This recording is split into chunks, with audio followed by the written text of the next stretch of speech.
Hello dear friends, technical fun Riders এর পক্ষ থেকে সবাইকে স্বাগতম। আমি অর্ণব, আজকে আরেকটা নতুন ভিডিও নিয়ে সবার সামনে চলে আসলাম। তো আজকে আমার ফ্রেন্ড সঞ্জয় ওর সাইকেলটা রিনিউ করতে যাচ্ছি।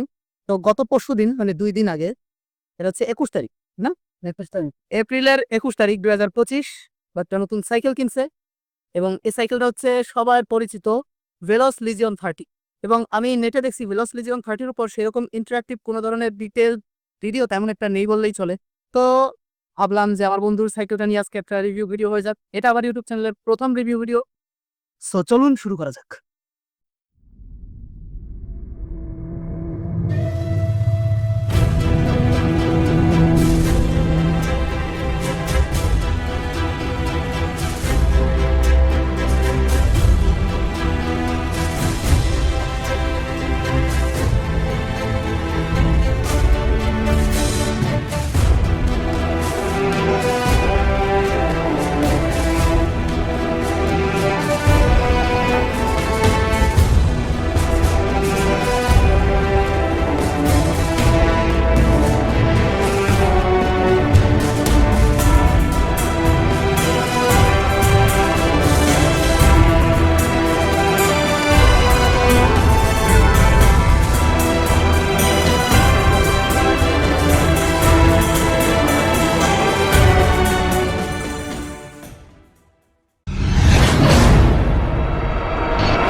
তো গাইস, এই ক্ষেত্রে প্রথম থেকে আমি শুরু করি, উপর থেকে শুরু করি, নিচে গিয়ে শেষ করি।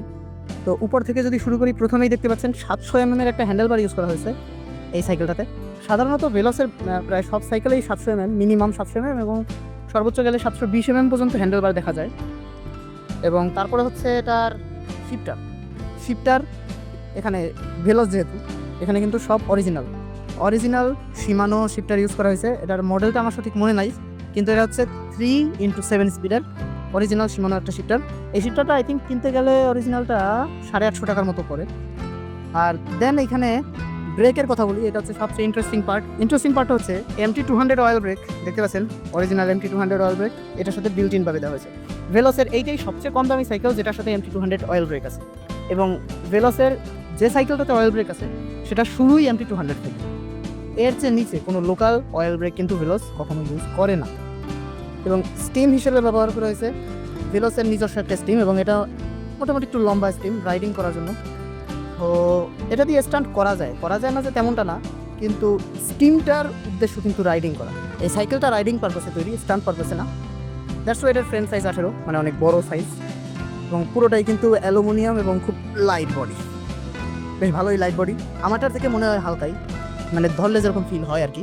এরপরে সাসপেনশনের দিকে যদি আসি, সাসপেনশন হচ্ছে SR সানটুর XCM 120 না, কিন্তু এটা হচ্ছে 100 mm সাসপেনশন। মানে এটা হচ্ছে 100 মিলিমিটার, অর্থাৎ 10 সেন্টিমিটার, 10 সেন্টিমিটার। এবং এটা কিন্তু লকআউট সিস্টেমটা নাই, সেটা তেমন একটা দরকার পড়ে বলে আমার মনে হয় না। আমার নিজের সাইকেলেও আছে, কিন্তু আমি তেমন একটা কখনো লক করি না, একেবারে এক্সট্রিম হাইওতে না উঠলে। বেয়ারিং হিসেবে ইউজ করা হয়েছে, যদি বেয়ারিংটা বলি, মানে হেডসেট হিসেবে ভেলোসের একটা হেডসেট ইউজ করা হয়েছে। দেখতে পাচ্ছেন ভেলোসের নিজস্ব হেডসেট। ব্রেকের ক্ষেত্রে এখানে কিন্তু শিমানোর রেজিন ব্রেকের যে রোটরগুলো আছে সেই রোটর ইউজ করা হয়েছে, এবং এটা হচ্ছে 160 mm একটা রোটর ইউজ করা হয়েছে এখানে। অ্যান্ড দেন হাব কিন্তু দুইটাতেই কোয়ান্ডো হাব ইউজ করা হয়েছে। কোয়ান্ডো হাই পারফরমেন্স যে হাবটা আছে সবার পরিচিত, এটা অনেক নামকরা একটা হাব, এই যে কোয়ান্ডো হাই পারফরমেন্স হাব। সো এটার কোয়ালিটি নিয়ে আর কোনো কম্প্রোমাইজ করে নাই হাবের কোয়ালিটিতে।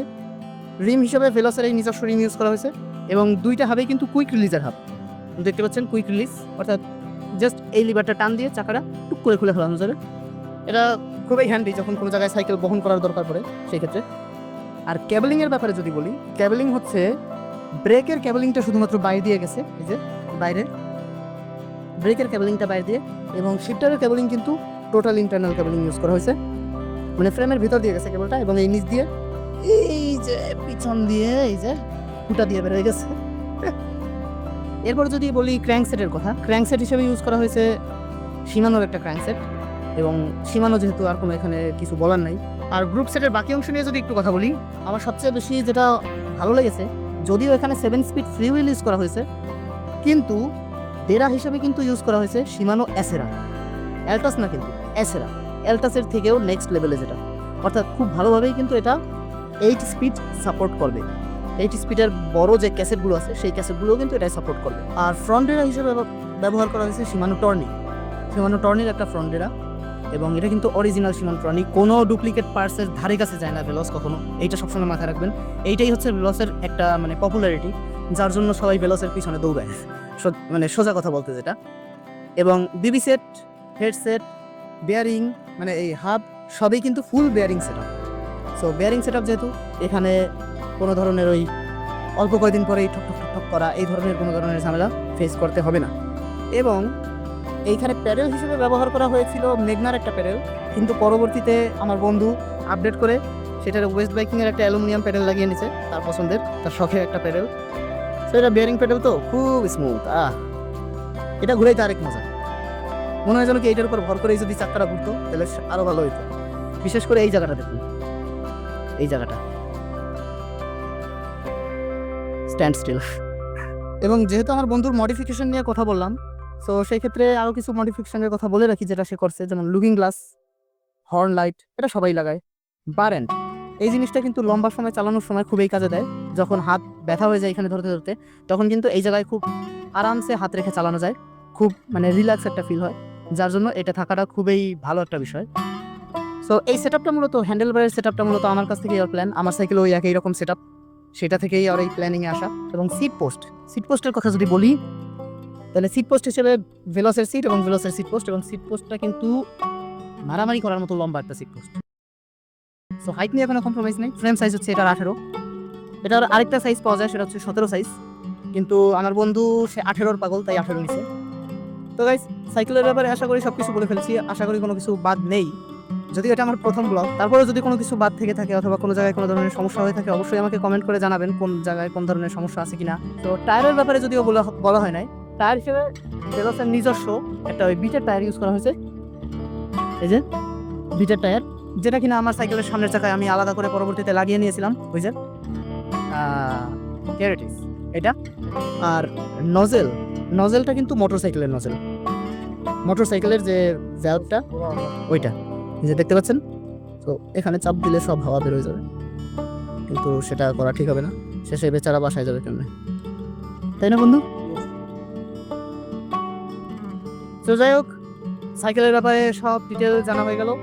এবং সাইকেলটা কোথা থেকে কেনা হয়েছে? বংশালের মাস্টার সাইকেল স্টোর থেকে। সো সেটা মানে দোকানের লিঙ্ক এবং ওয়েবসাইটের লিঙ্ক, দোকানের অ্যাড্রেস সব কিছু কিন্তু ডিসক্রিপশনে দেওয়া থাকবে, তো আপনারা অবশ্যই গিয়ে চেক করতে পারেন। যদিও মাস্টার সাইকেলের মালিক হয়তো জানেও না, আমরা এদিকে তার কথা বলে তারে মেনশন দিয়ে এই ভিডিওটা বানাচ্ছি। সো সে যদি এই ভিডিওটা দেখে থাকেন তাহলে ধন্যবাদ এত সুন্দর একটা সাইকেল দেওয়ার জন্য। তো সাইকেল পেয়ে বন্ধু আমার খুবই স্যাটিসফাইড। ভিডিওটা যদি ভালো লাগে অবশ্যই এই যে লাইক বাটনটাতে লাইক দিয়ে দাও, লাইক বাটনটিতে ক্লিক করে সাবস্ক্রাইব করে দেবেন। সাবস্ক্রাইব করতে হবে, আনলে কিন্তু কিছু হবে না, আনলে কিন্তু পরবর্তী ভিডিওগুলো পাবেন না। এবং হ্যাঁ, বেল আইকনটিতে অল প্রেস করে সাবস্ক্রাইব করে। আমার মাথার ভিতরে একটা ঘন্টি মনে হয়, हम कोई मंदिर का घंटा है कि कोई भी आके बजा जाता है। টুম করে